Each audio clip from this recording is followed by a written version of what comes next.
Education. It's crucial for creating better opportunities for incarcerated individuals and for reducing recidivism. Today on Conversations with Corrections, the education opportunities the Utah Department of Corrections provides and the impact that it has. Hello, I'm Richard Piatt, the Public Affairs Director here at the Utah Department of Corrections, joined today by Commissioner Jared Garcia and Kelsey Gressman is our special guest. She's our Education Administrator here at UDC. Thanks for joining us today. Yeah. Would you mind giving us a little bit of background? What's your background career-wise, and then how did you land here at Corrections? Yeah, so I've actually been an educator for over 12 years. I'm a licensed school administrator as well. And back in 2017, 2018 timeframe, I worked for Canyon School District when the prison was actually in Draper.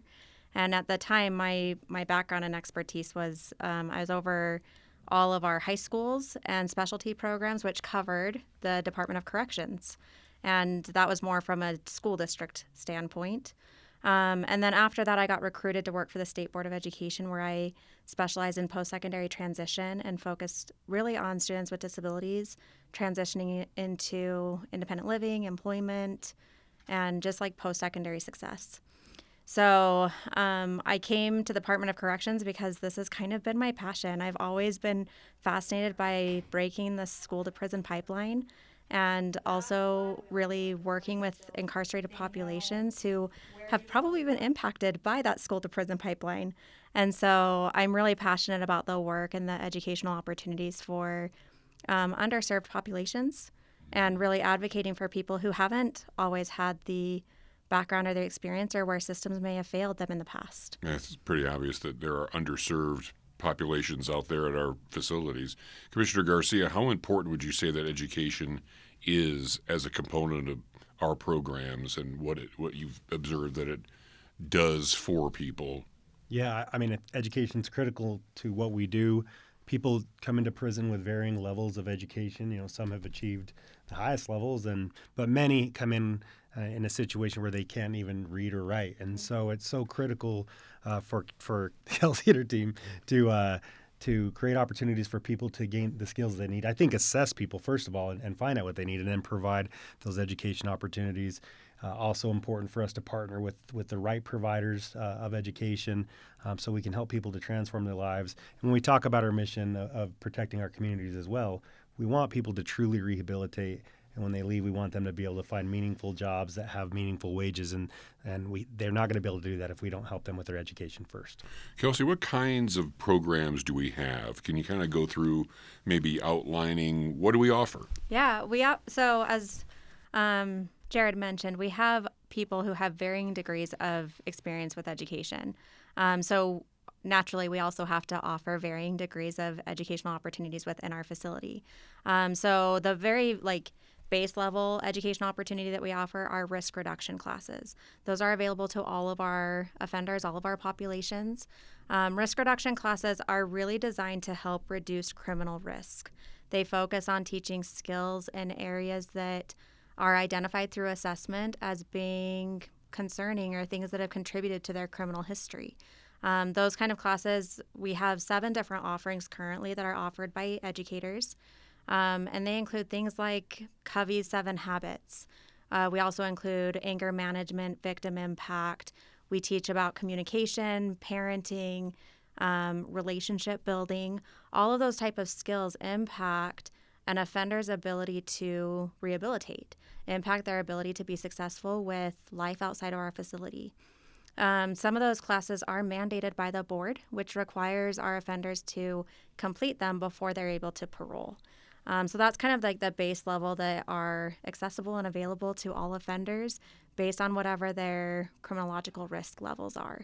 So does the research show, is there any research that shows that even though we already established that there are people out there who are very well educated, yeah, they're paying the price for their crime, but they're very well educated, are these individuals in a different place?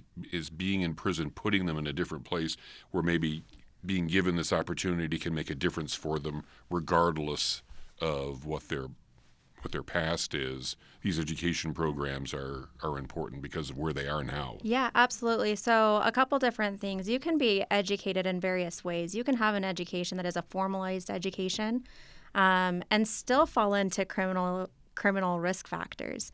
So you can have had experience with K-12 systems, with post-secondary systems. You can have bachelor degrees and master's degree, and if they're in our facility, they did have some level of risk associated that led them down the path of becoming incarcerated.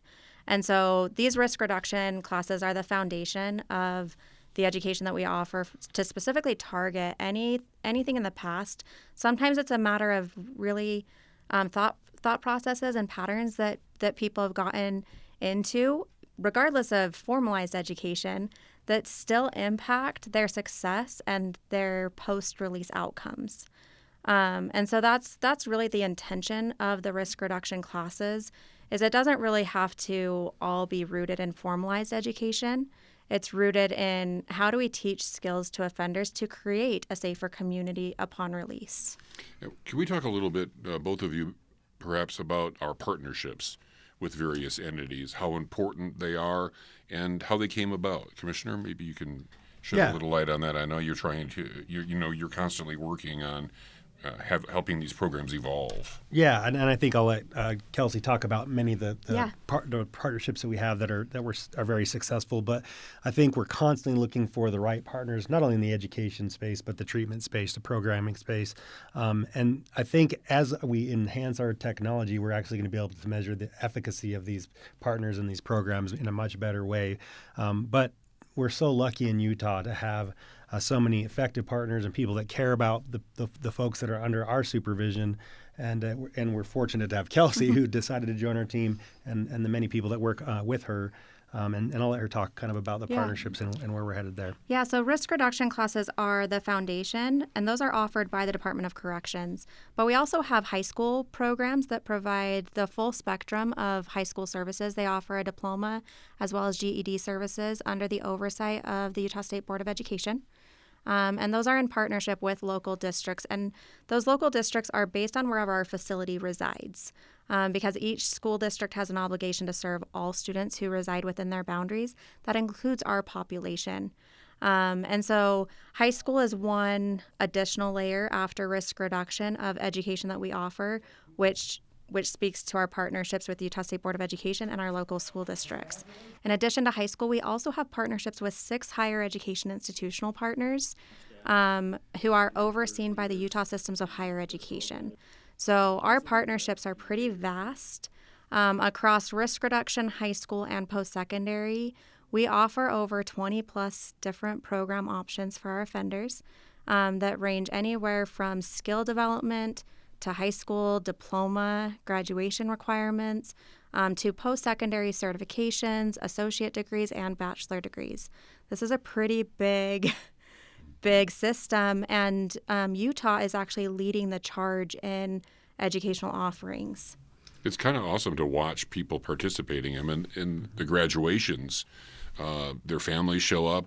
They're so excited. This is truly a big moment for them. Absolutely. I was just going to say that, but you beat me to the question like you always do. But it is very rewarding to go to those ceremonies and see the big smiles on their face and see that feeling of achievement that maybe they haven't at certain points of their lives. And I think that does invigorate the population and show them that they can be much more than they have been in the past. And I think that is a big step towards successful reentry and rehabilitation.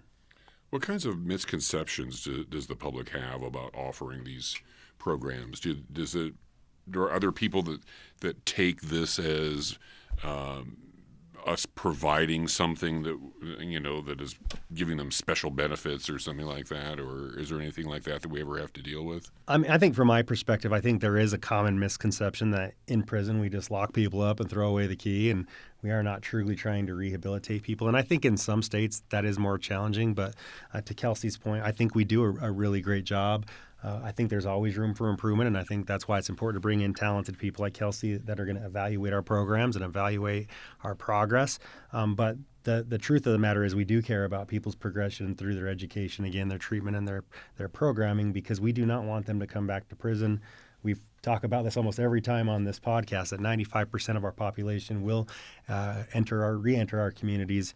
And again, we want them to find jobs with living wages. And I feel so strongly that we can't do that unless we help them with their education and or teach them a trade that they can participate in. And I don't know if you wanted to add to that, Kelsey. Yeah, so I agree with Jared. I think that is a common misconception. I think we get both sides of the coin. We get a lot of people who are either thinking that we just lock people up and we just warehouse them, or we get the opposite frustration where they think that we just invest all of these taxpayer dollars to pay for education that's not fair to everybody who's working hard on the outside. And the reason why that's a misconception is because people think that most of our education is paid for by taxpayer dollars, and it's actually not. We have a very small portion that is appropriated for educational services within our correctional facility, but the majority of our partnerships are funded through private funders. We have a lot of grants and donations that are utilized. We also have students who are applying for federal FAFSA applications, same as a student on the outside would. And if they qualify, they can be awarded federal financial aid. So we do, although we have a small portion that's funded through taxpayer dollars, the majority of our education funding currently is coming from things like the telephone surcharge, which is set to go away in 2027. So oftentimes our partners don't know if they're going to be able to offer education from one year to the next because we don't have a sustainable funding source currently that says, like, yes, these educational programs are guaranteed. Several of our partners, like the University of Utah, they are masters at applying for grants and getting donations, and they use a lot of pictures and media and experiences that they create in our educational environment to get those donations and funds to fund our educational programs. Well, it seems to me that if we're not investing in education or programs like these, we're investing in security or safety measures or something that's reactive, and this is a little bit more proactive, and you're investing in people, which seems to be where it's at. If you're in one of our facilities, if one of the people that's watching has a family member that's in one of the facilities, how does someone go about participating in enrolling in something? That's a really great question. So it really depends on the program that they're enrolling in. So our risk reduction classes, as I mentioned, are available to all offenders. Those are pretty much automatically scheduled and booked for offenders so that we can address all of the classes that they need to prepare for post incarceration and prepare for release. So we schedule those automatically through the Department of Corrections. For all high school programs at intake, we determine kind of the history and the educational background of our offenders. We assess whether or not they completed high school, whether they have a high school diploma, and based on how they respond during that intake, we actually will request those transcripts either through us if they report that they do have a diploma, or we'll submit it to high school, and high school will request those records if they report they don't have a diploma.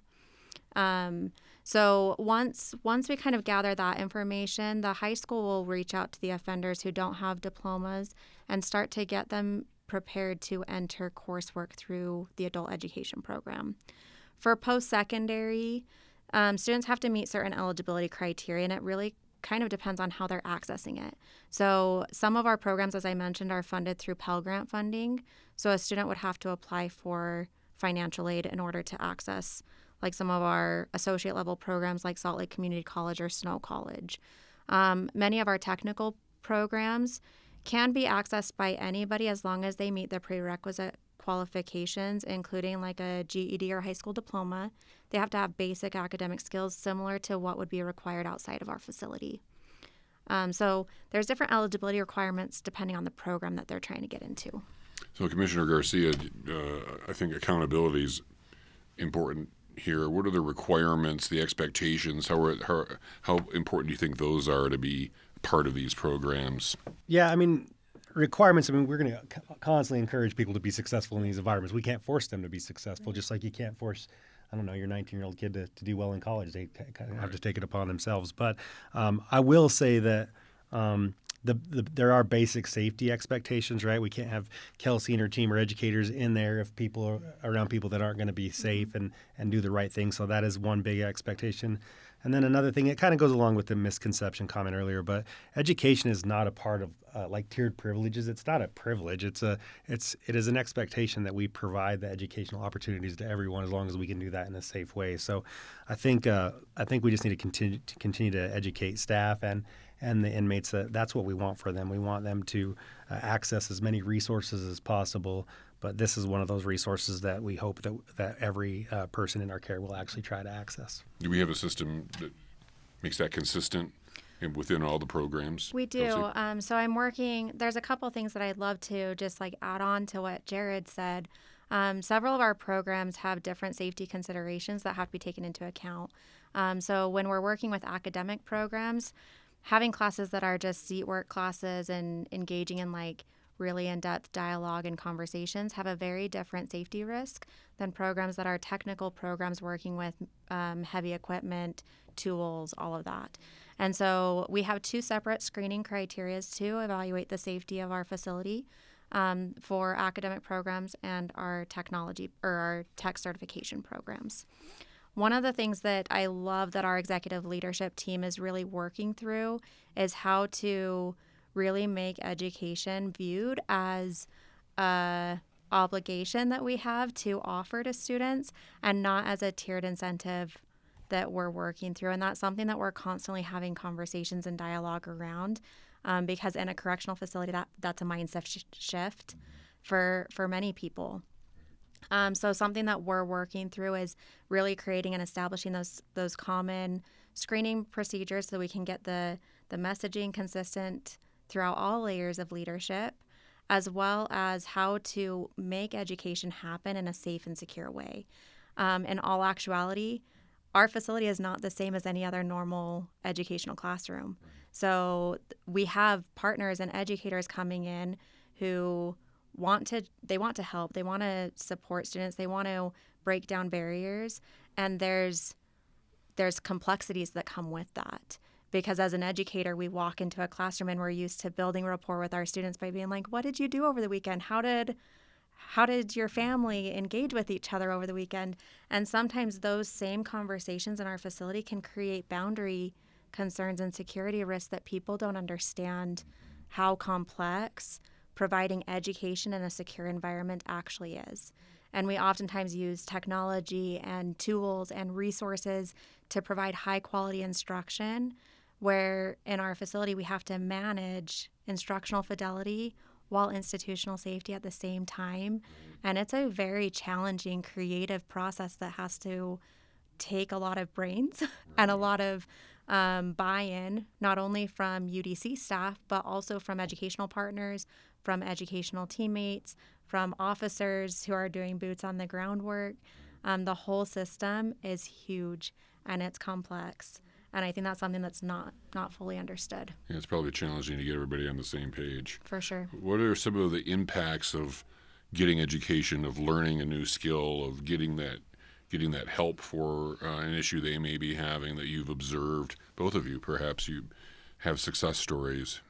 Yeah, so I can actually speak to that quite a bit. We have success stories all the time. This year, we've graduated over hundreds and hundreds of students. When we look just at our risk reduction classes, that alone is several hundred students every 12 weeks. For our high school classes, they have 140, 150 graduates every single year, graduating with diplomas and GEDs, which is phenomenal for those individuals. In our post-secondary programs, again, we have hundreds of students who are graduating each year. This year alone, Davis Technical College graduated 145 students in both certification programs and their academic development program. So I actually we had a student reach out to us, or to Davis Tech, actually. We actually have a testimonial. We do. A quote. This is about to be a quote. We do, and it's great. So we had a student who reached out to our Davis Tech administrator who said the following: "The program has given me hope for a better life and the confidence and the skills to achieve it. I never thought I'd actually end up where I wanted to be, but it has actually happened.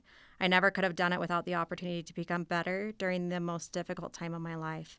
I cannot express how grateful I am. Your program makes a difference in people's lives. It has completely changed mine. Your program gave me the opportunity and the support I needed. There are some of us that don't think of programs offered as just a time cut."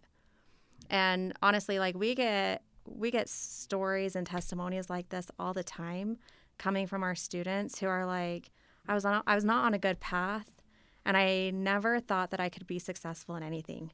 I never thought that I could be successful in learning. I never had really good experiences growing up with education. I thought I was dumb. I thought I was stupid.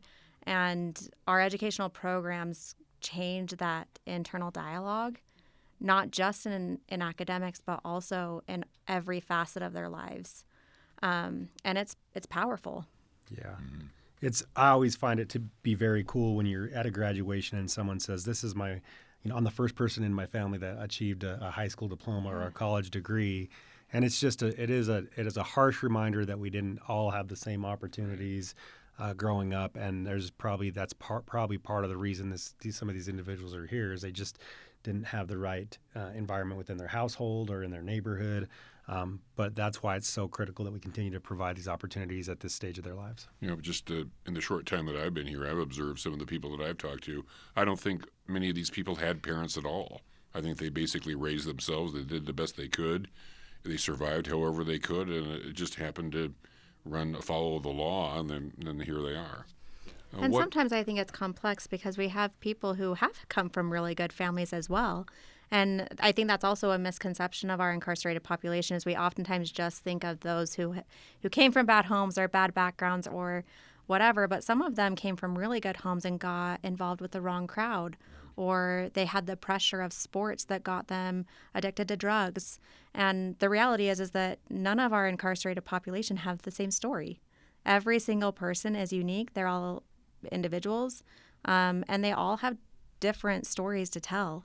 And I think that that's something that our educators are really gifted at, building those relationships and seeing them as a person and as individuals before they see the label of incarceration, which isn't always a luxury when we're working in the Department of Corrections.